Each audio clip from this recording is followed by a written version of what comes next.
खुलुमबाय बेयो बड'लेण्ड इंखं टेलिभिजन दिनै 20 जुन 2023 मंगलबारखालि सानसेनि बरादखौ नोंथांमोननि खाथियाव लाबोदों आं सदानन्द दैमारिया।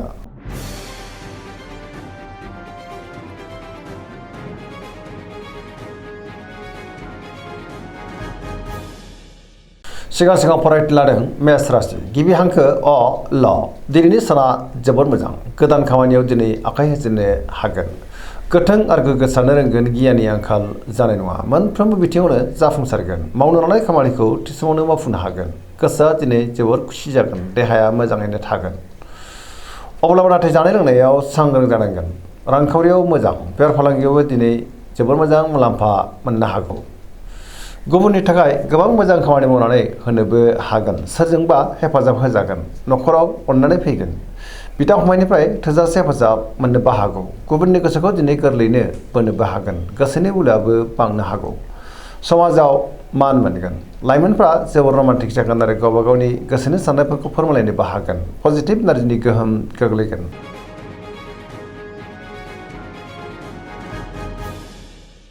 वृष राशि गिबि हांखो इ उ ब दिनैनि साना जोबोर मोजां गोदान थांखि लानो रोंगोन सेंग्रा सिख्लाफोरनि गोसोआ दिनै जोबोर खुसि जागोन गोसोआ जोबोर गोजोनगोन बहाबा थाङोब्ला दिनै जोबोर मोजां आरो मोजाङैनो हान्थिनोबो हागोन गुबुननि थाखाय गोबां मोजां खामानि मावनानै होनोबो हागोन समाजाव दिनै बयजोंबो मान होजागोन रांखावरियाव मोजां बेफार फालांगियावबो मोजां गोदान खामानियाव दिनै आखाइ होजेननो हागोन सेंग्रा सिख्लाफ्रा जोबोर रमान्टिक जागोन आरो गावबा गावनि गोसोनि साननायखौ फोरमायलायनोबो हागोन देहाया दिनै मोजाङै थागोन सोरजोंबा बाख्नाय जानोबो हागौ जायखि खामानि मावानो मोनफ्रोमबो खामानियावनो दिनै जाफुंसारगोन लोगोफोरनिफ्राय अनसायनाय आरो हेफाजाबखौ मोननो हागौ गोसोनि साननायफ्रा दिनै मोगथाङाव जाफुंगोन आरो पजिटिभ एनार्जिनि गोहोम गोग्लैगोन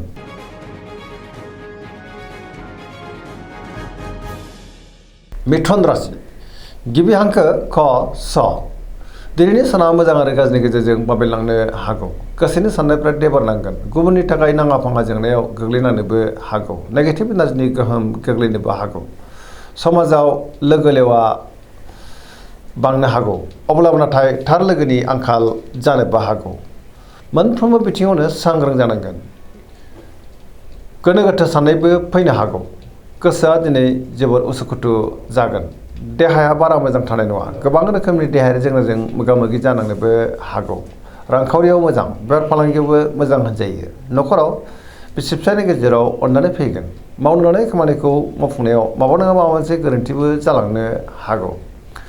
सोरबा लोगोनिफ्राय हरखाबै गाज्रि खौरांबो फैनो हागौ गुबुनजों दिनै मोजां सोमोन्दो लाखिनो गोब्राब जागोन आरो नेगेटिभ एनार्जिनि गोहोम गोग्लैनोबो हागौ सांग्रां जानाया गाहाम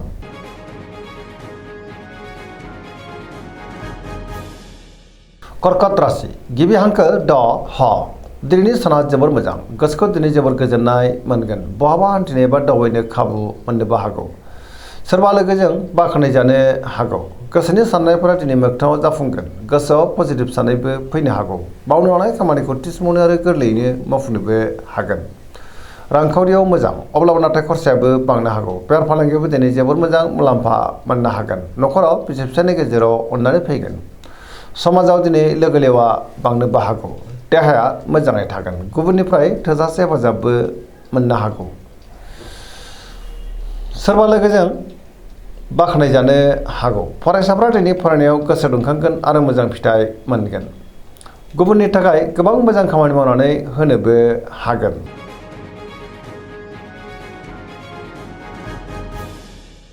सिंह राशि गिबि हांखो म ट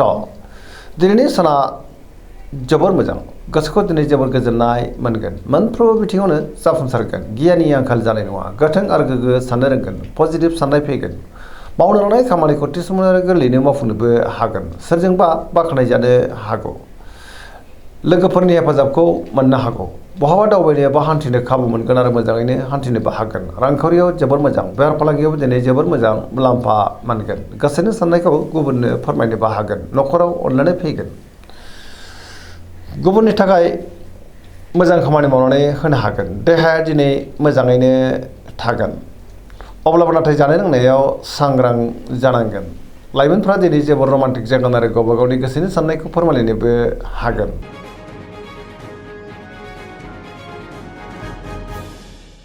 कन्या राशि गिबि हांखो फ थ दिनैनि साना जोबोर मोजां गोसोखौ दिनै जोबोर गोजोननाय मोनगोन सोरबा लोगोजों बाख्नाय जानानै गोसोआ दिनै जोबोर खुसि जागोन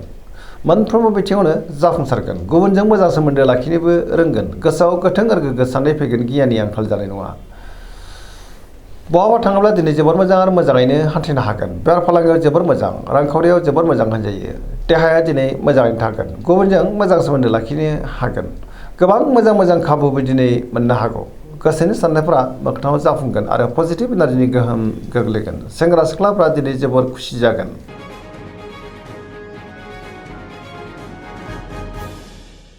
तुला राशि गिबि हांखो र ट दिनैनि साना जोबोर मोजां बहाबा थाङोब्ला दिनै जोबोर मोजां आरो मोजाङैनो हान्थिनोबो हागोन गुबुननि थाखाय गोबां मोजां खामानि मावनानै होनोबो हागोन सोरजोंबा बाख्नाय जानोबो हागौ गोबां जेंनाफोरखौ दिनै सुस्रांनोबो हागोन गियाननि आंखाल जानाय नङा गोथों आरो गोग्गो साननो रोंगोन गोसोनि साननायफ्रा दिनै मोगथाङाव जाफुंनोबो हागौ मावनो लानाय खामानिखौ थि समावनो मावफुंनो हागोन देहाया मोजाङै थागोन रांखावरियाव मोजां बेफार फालांगियावबो मोजां होनजायो मोननो गोनां धोनखौबो दिनै मोननो हागौ सोरजोंबा बाख्नाय जानोबो हागौ समाजाव मान मोननो हागोन गुबुननि गोसोखौ गोरलैयैनो बोनोबो हागोन गोदान थांखि लानो रोंगोन सेंग्रा सिख्लाफ्रा दिनै जोबोर रमान्टिक जागोन आरो गावबा गावनि गोसोनि साननायफोरखौ फोरमायलायनोबो हागोन।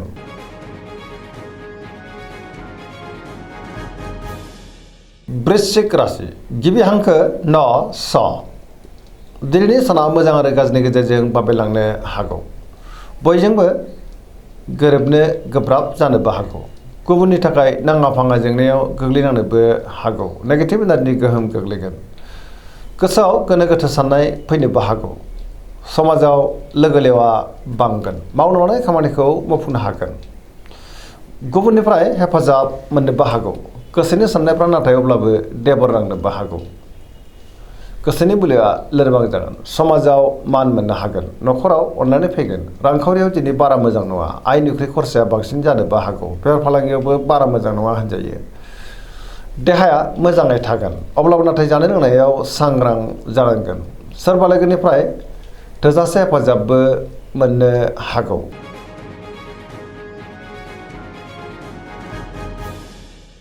धनु राशि गिबि हांखो ध फ भ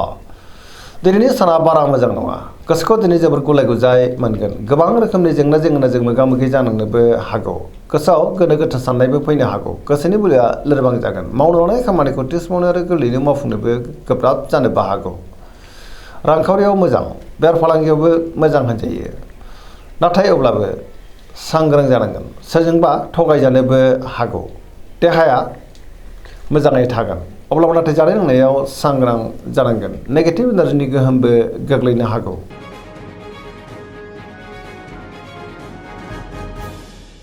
मकर राशि गिबि हांखो ख ज दिनैनि साना मोजां आरो गाज्रिनि गेजेरजों बाबेलांनो हागौ गोसोआव गोनो गोथो साननाय फैगोन गोबां जेंनाजों मोगा मोगि जानांनोबो हागौ सुथुरनि गाज्रि नोजोर थानोबो हागौ गोसोनि साननायफ्रा देबर नांगोन मावनो लानाय खामानिखौ मावफुंनो गोब्राब जानो हागौ रांखावरियाव मोजां अब्लाबो नाथाय खरसायाबो बांगोन बेफार फालांगियावबो मोजां होनजायो गुबुनजों मोजां सोमोन्दो लाखिनो रोंगोन गोदान खामानियाव नाथाय आखाइ होजेननो हानाय नङा माबा नङा माबा मोनसे गोरोन्थि जालांनोबो हागौ न'खराव अननानै फैगोन बिदा फंबायनिफ्राय दिनै थोजासे हेफाजाबबो मोननो हागौ सेंग्रा सिख्लाफ्रा गावबा गावनि गोसोनि साननायखौ फोरमायलायनो हागोन अब्लाबो नाथाय नेगेटिभ एनार्जिनि गोहोमबो गोग्लैनो हागौ सांग्रां जानाया गाहाम।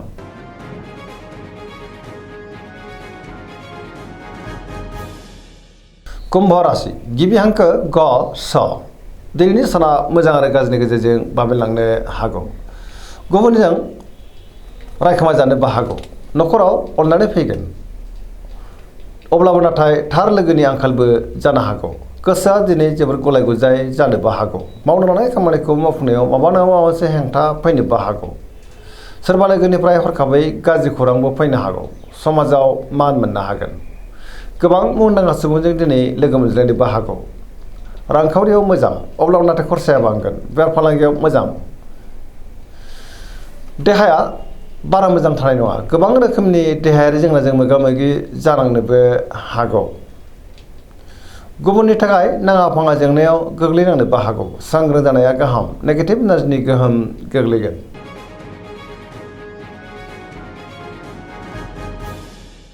मीन राशि गिबि हांखो ड स